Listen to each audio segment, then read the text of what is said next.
Bapa kami yang ada di dalam kerajaan sorga, di dalam nama Tuhan Yesus Kristus, kami bersyukur dan berterima kasih Tuhan, kalau kesempatan ini kembali kami boleh datang kepadamu Tuhan. Kalau sebentar kami akan mendengarkan firman-Mu, mari Tuhan, sucikan terlebih dahulu hati pikiran kami, kuasai roh, jiwa, dan tubuh kami. Mampukan kami Tuhan, untuk kami boleh mengerti firman-Mu. Berikan kami kemampuan-Mu juga untuk kami boleh melakukannya dalam kehidupan kami kiranya. Terima kasih Bapa. Di dalam nama Tuhan Yesus Kristus, kami menyerahkan segala doa dan permohonan kami yang kami imani dan kami peralaskan hanya di dalam nama Tuhan Yesus Kristus yang menjadi Tuhan dan Juru Selamat kami. Kami sudah berdoa dan mengucap syukur. Haleluya. Amin. Shalom. Puji Tuhan. Salam sejahtera di dalam nama Tuhan Yesus Kristus. Saudara, saat pagi ini saya akan menyampaikan kebenaran firman Tuhan dengan tema, apakah keselamatan bisa hilang? Saudaraku yang terkasih, sifat Allah yang sangat menakjubkan dan tidak ada duanya di dalam dunia ini adalah kasih setia Allah yang kekal dan tak berkesudahan. Kasih setia Tuhan tak habis-habisnya, rahmat-Nya selalu baru setiap pagi. Bahwa besar kasih setia Allah di dalam kehidupan kita, dan Allah akan tetap mengasihi kita dengan kasih yang kekal sekalipun kita berdosa. Seperti yang tertulis di dalam Yeremia pasal yang ke-31 ayat yang ketiga, Aku mengasihi engkau dengan kasih yang kekal. Saudara, minggu yang lalu saya membahas tentang semuanya adalah kasih karunia Allah. Bahwa keselamatan yang kita terima, pengampunan dosa, kekudusan, penerimaan Allah, kebenaran yang kita terima dari Allah, semuanya itu adalah kasih karunia Allah saja, yang kita terima secara gratis, secara cuma-cuma, tanpa bayar, karena Allah sangat mengasihi kita manusia, dan Allah tidak rela kalau kita manusia binasa. Dan Allah tahu bahwa manusia berdosa membutuhkan pertolongan Allah, membutuhkan uluran tangan Tuhan agar supaya kita terlepas dari kekuasaan dosa dan maut. Karena dengan kekuatan kita sendiri, kita tidak akan berdaya melawan dosa dan kejahatan. Kita tidak akan berdaya melawan iblis dan segala tipu dayanya. Kita tidak akan berdaya melawan maut atau kematian yang sewaktu-waktu mengancam jiwa kita. Jadi saudara, kalau kita melakukan segala sesuatu dengan kekuatan kita sendiri, maka kita akan menjadi frustasi, kita akan ketakutan, kita akan stres, karena dengan usaha kita sendiri kita akan menghasilkan kain kotor yang membuat seseorang najis dan tidak layak untuk menghadap Allah. Roma pasal yang ketiga ayat yang ke-10 sampai ayat yang ke-12. Seperti ada tertulis, tidak ada yang benar, seorang pun tidak. Tidak ada seorang pun yang berakal budi. Tidak ada seorang pun yang mencari Allah. Semua orang telah menyeleweng. Mereka semua tidak berguna. Tidak ada yang berbuat baik.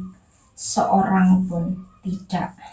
Jadi saudara, apabila kita manusia berdosa, memperoleh pengampunan dosa. Bahkan kita dibenarkan oleh Allah karena iman percaya kita kepada Tuhan Yesus Kristus, bahwa Dia adalah Tuhan dan Juru Selamat di dalam kehidupan kita. Maka kita adalah orang-orang yang berbahagia. Di dalam Roma 4 ayat yang ke-7 dikatakan, berbahagialah orang yang diampuni pelanggaran-pelanggarannya dan yang ditutupi dosa-dosanya. Berbahagialah manusia yang kesalahannya tidak diperhitungkan Tuhan kepadanya. Puji Tuhan, saudara. Jadi semua adalah kasih karunia Allah. Semuanya adalah kebahagiaan kita manusia apabila kita mendapatkan keselamatan, mendapatkan pengampunan dosa itu yang daripada Allah sendiri. Bagaimana dan kapan itu terjadi? Yaitu pada saat kita mengaku dengan mulut kita bahwa Yesus adalah Tuhan dan percaya dalam hati kita bahwa Allah telah membangkitkan Dia dari antara orang mati, maka kita akan diselamatkan.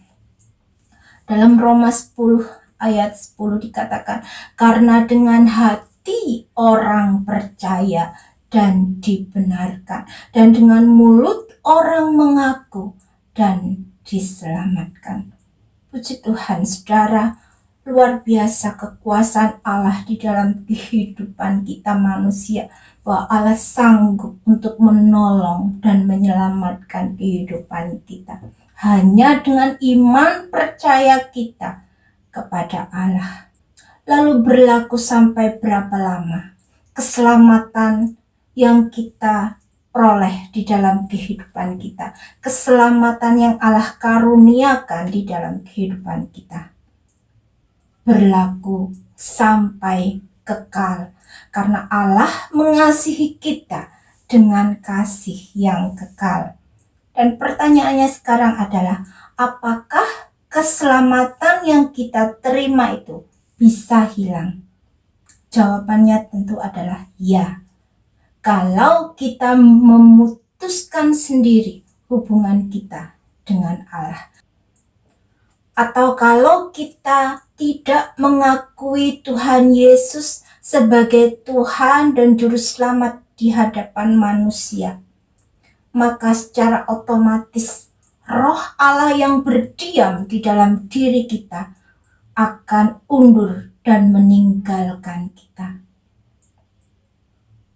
Karena tidak ada pengampunan bagi orang yang mendukakan Roh Kudus Allah.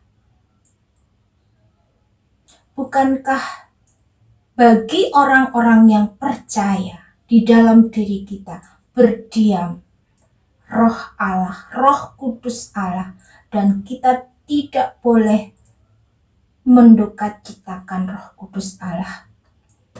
Tuhan Yesus berkata di dalam Injil Lukas pasal yang ke-12 ayat yang ke-8 sampai ayat yang ke-10. Aku berkata kepadamu, setiap orang yang mengakui aku di depan manusia, Anak Manusia juga akan mengakui dia di depan malaikat-malaikat Allah. Tetapi barang siapa menyangkal aku di depan manusia, ia akan disangkal di depan malaikat-malaikat Allah. Setiap orang yang mengatakan sesuatu melawan Anak Manusia, ia akan diampuni. Tetapi barang siapa menghujat Roh Kudus, ia tidak akan diampuni. Saudara, kita mengambil suatu contoh dari kehidupan Raja Saul yang adalah seorang raja Israel untuk pertama kalinya, yang telah dipilih Allah sendiri dengan perantaraan Nabi Samuel. Tetapi Raja Saul tidak taat akan perintah Allah, sehingga roh Allah meninggalkan Raja Saul. Sampai akhirnya Raja Saul memutuskan untuk mencari seorang pemanggil arwah, yaitu untuk memberikan petunjuk kepadanya, karena Allah sudah tidak berfirman lagi kepadanya, baik melalui mimpi atau melalui perantaraan nabi.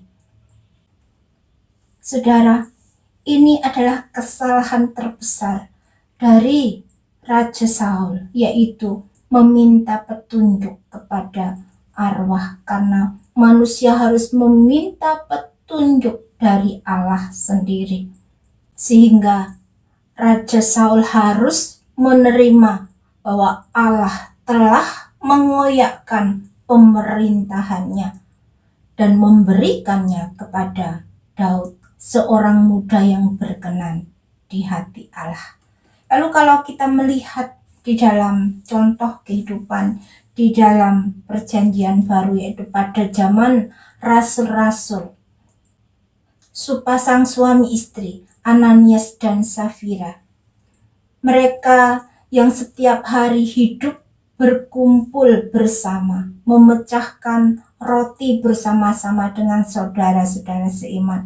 Tetapi pada akhir hidupnya ia harus mati dan kehilangan nyawanya, karena Ananias dan Safira telah bersepakat untuk menahan sebagian dari hasil penjualan tanahnya. Dan hal ini mendukakan Roh Kudus Allah, sehingga Ananias harus mati seketika itu juga, kemudian disusul dengan Safira dan juga mati seketika itu juga, karena mereka bukan mendustai manusia tetapi mendustai Allah. Saudara, dari kehidupan contoh yang ada di dalam Alkitab, kita bisa belajar bahwa keselamatan yang kita terima dari Allah itu harus kita kerjakan dan kita lakukan dengan setia sampai akhir hidup kita. Karena hidup yang kita jalani di dalam kehidupan ini adalah sebuah proses. Ada kalanya kita harus berjalan di jalan yang berbatu-batu. Ada kalanya jalan kita harus melewati jalan yang licin, jalan yang berlubang. Tapi kita harus tetap berjalan dan harus mencapai garis finish, sehingga kita didapati setia di dalam kehidupan kita. Ibrani 10 ayat yang ke-26 sampai ayat yang ke-27. Sebab jika kita sengaja berbuat dosa sesudah memperoleh pengetahuan tentang kebenaran, maka tidak ada lagi korban untuk menghapus dosa itu, tetapi yang ada ialah kematian yang mengerikan akan penghakiman dan api yang dahsyat yang akan menghanguskan semua orang durhaka.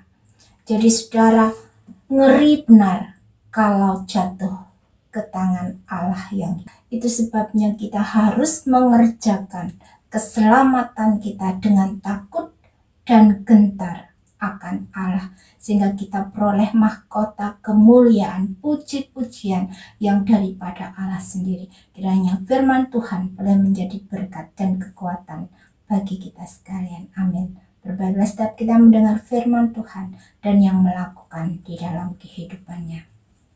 Bapa, kami bersyukur dan berterima kasih Tuhan, kalau kesempatan ini kami boleh mendengarkan firman-Mu. Tolong Tuhan pertetapkan hati iman percaya kami untuk kami mempercayai Engkau Tuhan sebagai Tuhan dan Juru Selamat di dalam kehidupan kami. Supaya Tuhan kami tetap didapati setiawan sampai Tuhan Engkau datang pada kali yang kedua.